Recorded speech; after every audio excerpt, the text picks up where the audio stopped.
Welcome everyone. I am Dr. Sadhna Paliwal and this is our culture canvas. Today we will discuss about the Indian ethos in management. Before starting, मेरी आप सभी से request है कि अगर आपने अभी तक मेरे इस चैनल को सब्सक्राइब नहीं किया है तो प्लीज़ चैनल को सब्सक्राइब करें और वीडियो को लाइक करें. So let's start. आज के इस लेक्चर में हम इंडियन इथोस इन मैनेजमेंट के एक जनरल इंट्रोडक्शन के बारे में डिस्कस करेंगे. जो टॉपिक्स हम कवर करेंगे वो है introduction, what is ethos, ethos versus ethics, Indian ethos in management. तो फर्स्टली इंट्रोडक्शन. इसके स्टार्टिंग में एक कोटेशन के थ्रू करना चाहूँगी जो कि अर्नोल्ड टोयनबी के थ्रू दी गई है. उन्होंने इस कोटेशन के through Indian ethos in management को बहुत ही ब्यूटिफुली एक्सप्लेन किया है. उन्होंने कहा कि it is already becoming clear that a chapter which had a Western beginning in business management will have to have an Indian ending.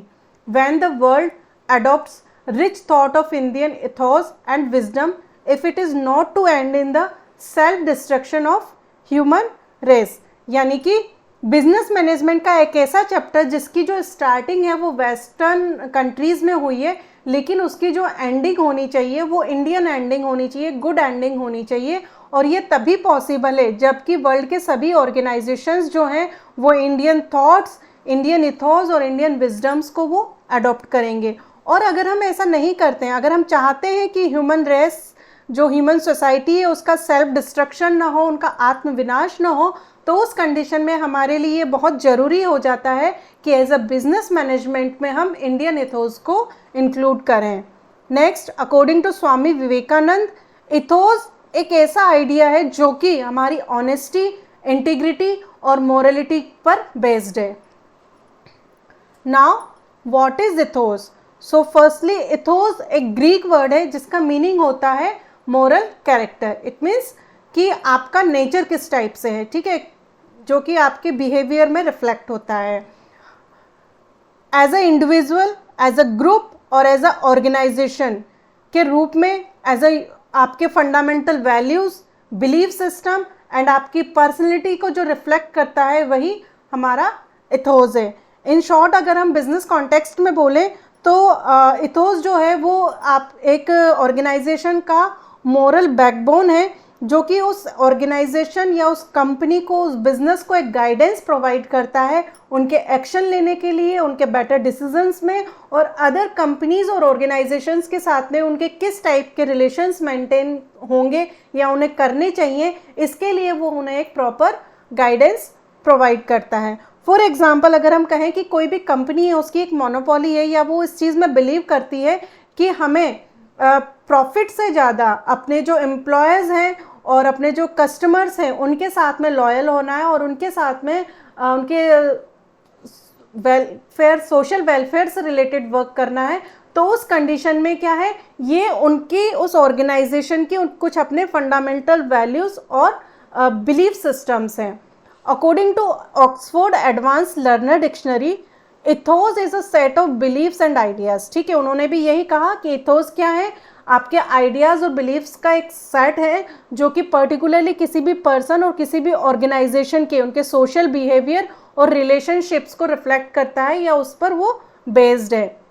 For example मैं इसको एक दूसरे एग्जांपल के साथ में बताना चाहूँगी कि कोई भी एजुकेशनल ऑर्गेनाइजेशन जो होता है तो ये उसकी एक मॉरल रिस्पॉन्सिबिलिटी बनती है कि वो अपने स्टूडेंट्स को एक बेटर एनवायरनमेंट और बेस्ट एजुकेशन प्रोवाइड करे. ठीक है, इसी के साथ में उनके जो एम्प्लॉयज़ हैं, टीचर्स हैं, स्टूडेंट्स हैं, उनके डेवलपमेंट और उनके वेलफेयर के लिए वर्क करना, ये उनकी एक मॉरल रिस्पॉन्सिबिलिटी बनती है. Now ethos versus ethics. Ethics और इथोस में एक बहुत ही माइनर सा डिफरेंस है जो कि एक आइडियोलॉजी पर बेस्ड है. ठीक है, एथिक्स क्या है? Ethics as a written rules and a code of conducts. It means कुछ नॉर्म्स एंड कंडीशंस को जिनको कि हम एज अ रिटन फॉर्म में लिखते हैं जो कि हमें ये बताता है कि what is right and what is wrong. It means ये हमारे मोरल बिहेवियर को रिफ्लेक्ट करता है कि अगर आपको एक बेटर लाइफ सर्वाइव करना है तो उस कंडीशन में आपको क्या करना चाहिए और क्या नहीं करना चाहिए. फॉर एग्जांपल जैसे हमें बचपन से ये सिखाया जाता है कि झूठ नहीं बोलना चाहिए या फिर चोरी करना इट्स अ बैड थिंग. ठीक है, झूठ बोलना बैड थिंग, किसी को भी हार्म करना बैड थिंग होता है. तो ये क्या है, ये हमारा एक मॉरल बिहेवियर है। अब अगर हम किसी बिजनेस मैनेजमेंट या किसी ऑर्गेनाइजेशन के उसमें देखें, तो मान लीजिए कि किसी भी कंपनी के कोड ऑफ कंडक्ट के अंदर उन्होंने ये एक रूल बना रखा है, एक उनकी पॉलिसी है कि हमें क्या करना है, ब्राइब को प्रिवेंट करना है। तो उन्होंने ये चीज़ अपने एम्प्लॉयज़ को बता रखी है कि हमें कोई भी गलत एक्टिविटी में इन्वॉल्व नहीं होना है और इसको हमें ज़्यादा से ज़्यादा मिनिमाइज करने की कोशिश करनी है ब्राइब को। ठीक है, तो ये क्या है, एक एथिक्स है जो कि उन्होंने अपनी मोनोपोली, अपनी जो कोड ऑफ कंडक्ट से रूल बुक है उसके अंदर उन्होंने इसको इंक्लूड कर रखा है। वहीं दूसरी ओर इथोस क्या है, इथोस एक अनस्पोकन थॉट है, यानी कि ये कहीं पर आपको एज अ रिटर्न फॉर्म में नहीं मिलेगा कि आपको ऐसा करना है और ऐसा नहीं करना है।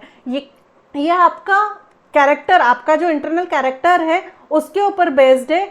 तो मॉरली अगर हम कहें तो ये आपकी थॉट्स और आपकी आइडियोलॉजी पर बेस्ड है। ठीक है, मान लीजिए जैसे कोई कंपनी है, तो कंपनी के जो इथिकल बिहेवियर है और उसके थ्रू जो मॉरल एक्शंस किए जाते हैं, तो वो ऑटोमेटिकली उनके जो एम्प्लॉयज़ हैं उनको इंस्पायर करती है कि हमें इस चीज़ को करना है और इसको नहीं करना है। इसको मैं एक एग्जांपल के थ्रू देती हूँ कि मान लीजिए कोई कंपनी है, उसके ये कल्चर में इंक्लूड है कि वहाँ के जो एम्प्लॉयज़ हैं वो जेन्युइनली ही ऑनेस्टी और ट्रांसपेरेंसी में बिलीव करते हैं। तो इसका रिजल्ट क्या होगा कि ऑटोमेटिकली वहाँ पर उस कंपनी के अंदर ब्राइब की जो सिचुएशन है या फिर जो उसकी पॉसिबिलिटीज़ हैं वो ऑटोमेटिकली कम हो जाएंगी। ठीक है, तो इन शॉर्ट अगर हम कहें कि जो एथिक्स है वो एक स्टैंडर्ड्स को सेट करता है कि हमें क्या नहीं करना है और क्या करना है। वहीं इथोस जो है हमें एक मॉरल एनवायरनमेंट प्रोवाइड करता है जिसमें ये क्लियर कहा जाता है कि हमें इस चीज़ को करना ही है।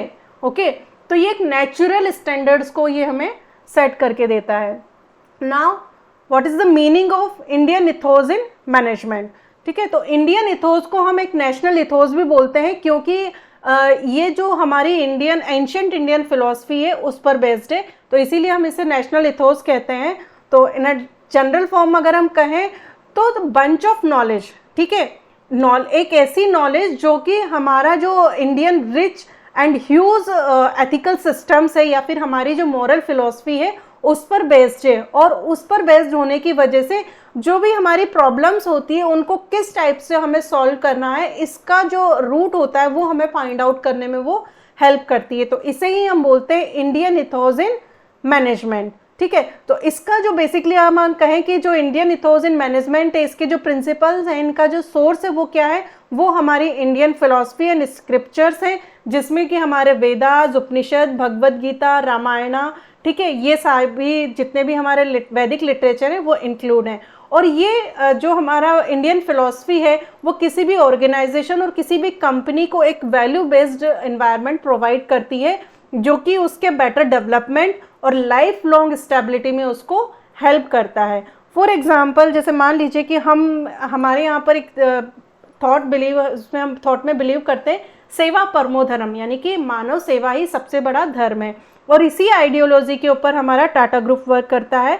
वो ये बिलीव करते हैं कि जो कोई भी बिजनेस जो होता है उसका जो ऑब्जेक्टिव होना चाहिए वो सोशल वेलफेयर से रिलेटेड होना चाहिए, ना कि सिर्फ प्रॉफिट मार्जिन पर बेस्ड हो।